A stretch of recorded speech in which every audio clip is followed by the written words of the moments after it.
Kenapa kemudian ada orang yang berzina? Perempuan itu ketika berzina itu adalah, kalau yang laki-laki disebabkan karena berantakan sholatnya, kalau perempuan itu disebabkan karena perempuan itu hilang rasa malunya. Kalau perempuan itu masih memiliki sifat malu, maka dia tidak akan mampu membiarkan dirinya dizinai. Karena apa? Semua perbuatan zina itu tetap berpulangnya itu kepada keputusan seorang wanita, menerima atau tidak menerima. Kapan seorang wanita kemudian akhirnya dia berzina? Kalau sifat malunya itu hilang. Makanya kenapa perempuan yang solehah itu salah satunya disebutkan oleh Allah itu sifatnya pemalu. Sebagaimana putrinya Syuaib ketika mendapati Nabi Musa, dia jalannya itu malu-malu. Kenapa Allah sebutkan wanita itu pemalu kalau dia solehah? Karena malunya seorang wanita itu merupakan ciri khasnya seorang wanita solehah. Jadi para ikhwan nih, nanti kalau cari istri wanita yang pemalu. Nanti nanya, kenapa yang lain minta tanda tangan sama saya, kamu tidak minta tanda tangan sama saya? Saya malu. Ah itu solehah. Itu solehah. Karena kemudian disebut wanita solehah itu pemalu. Karena apa? Kalau sifat malunya sudah hilang, nah itulah. Disitulah akhirnya wanita yang akan menentukan proses perzinahan terus berlanjut. Sekali lagi Pak, sekali lagi Bu, perzinahan itu tetap yang bisa mengatakan iya dan tidak, tetap posisi wanitanya yang menentukan. Wanita yang ngomong enggak akan terjadi. Kalaupun terjadi maka perkosaan, wanitanya enggak dosa. Dan wanita itulah yang kemudian kenapa dalam Islam itu harus dididik rasa malu. Beda dengan pendidikan orang kafir. Kalau pendidikan orang kafir itu bagaimana menjadikan wanita itu tidak memiliki malu. Makanya dibuat kontes kecantikan, dibuat Miss World, Miss Universe, Miss yang lainnya.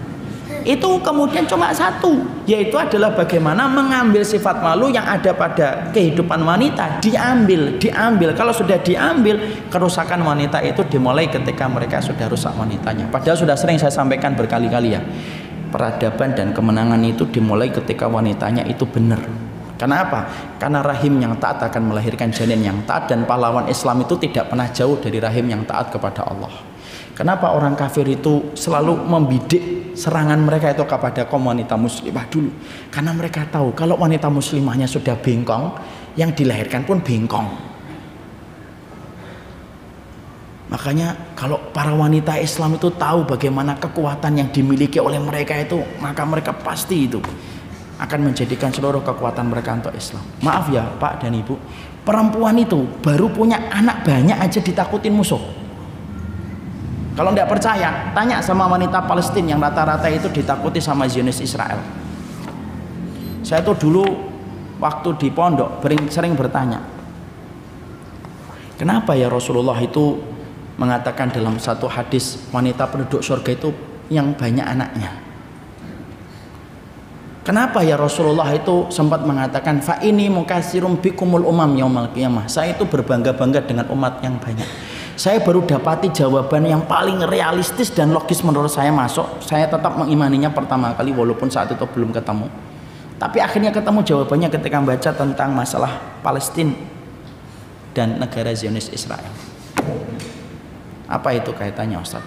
Zionis Israel itu frustasi menghadapi Palestina itu bukan hanya karena frustasi menghadapi Hamas. Tapi Zionis Israel itu frustasi menghadapi bangsa Israel itu salah satunya karena dia frustasi menghadapi demografi masyarakat Palestina yang sangat tinggi.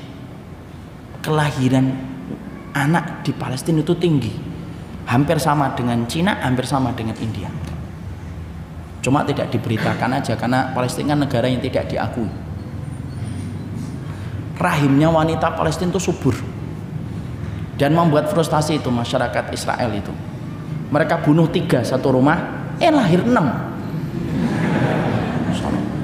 Buang sono 7 mati, lahir 12. Sampai kan kita pernah mendapati kan ada seorang wanita Palestina punya bayi kembar 3. Bingung kita, bayi kembar 3 dalam satu perut. Makanya disitulah saya baru paham, oh pantas Nabi itu bangga dengan umatnya yang banyak. Kenapa? umat yang banyak yang dilahirkan wanita-wanita yang memiliki putra-putra yang banyak itu semuanya nanti bermanfaat untuk memikul beban agama ini supaya lebih ringan ketika dipikul sama orang yang beriman itu banyak. Masya Allah ya, perempuan baru ngelahirin doang ditakutin, padahal cuma ngelahirin, punya banyak anak itu ditakutin. Makanya kemudian dijadikan kita itu nggak boleh juga anaknya satu aja, dua aja kan gitu. Sampai dijadikan orang itu hari ini itu kalau ada wanita punya banyak anak itu malu. Kan berhasil itu programnya itu. Makanya perempuan sekarang kalau punya banyak anak kan rata-rata malu. Anaknya berapa Mbak? 12. Berapa Mbak? 12. Lu malu dia. Padahal salah satu sifat wanita surga itu apa? Salah satu sifat wanita surga itu punya banyak anak. Kecuali yang ditakdirkan tidak punya. Saya tidak punya Ustadz. Itu berarti Allah memberikan pintu keridhaan takdir. Pintu surga itu banyak, bukan hanya satu. Kalau ditutup satu pintu berarti Allah membukakan pintu yang lainnya. Itulah wanita. Makanya kemudian akhirnya Barat itu apa? Cabut itu sifat malu. Makanya kalau wanita kita punya sifat malu, insya Allah perzinahan itu kemudian akhirnya bisa diminimalisir. Walaupun tidak bisa dihilangkan, diminimalisir. Karena wanita yang malu, dia tidak mudah untuk diraih. Wanita yang malu itu sebagaimana ketika kita mendapati matahari. Kan sering yang ngomong kan, jadilah wanita itu kayak matahari, jangan menjadi wanita kayak rembulan. Kalau wanita itu kayak rembulan, gampang dinikmati, dilihat. Coba kalau wanita sebagaimana matahari. Matahari kan susah dilihat. Setiap kita ngelihat, kenceng banget sinarnya. Lu wanita itu harusnya kayak matahari. Berarti saya harus punya neon banyak. Enggak gitu. Artinya susah dilihat gitu loh. Makanya kemudian sifat malu itulah yang kemudian harus dimiliki wanita. Ukti, kenapa kok nggak jawab WA-nya saya? Saya malu. Nanti ikhwannya jawab lagi. Loh kalau malu kenapa dijawab? Nah, itu jadi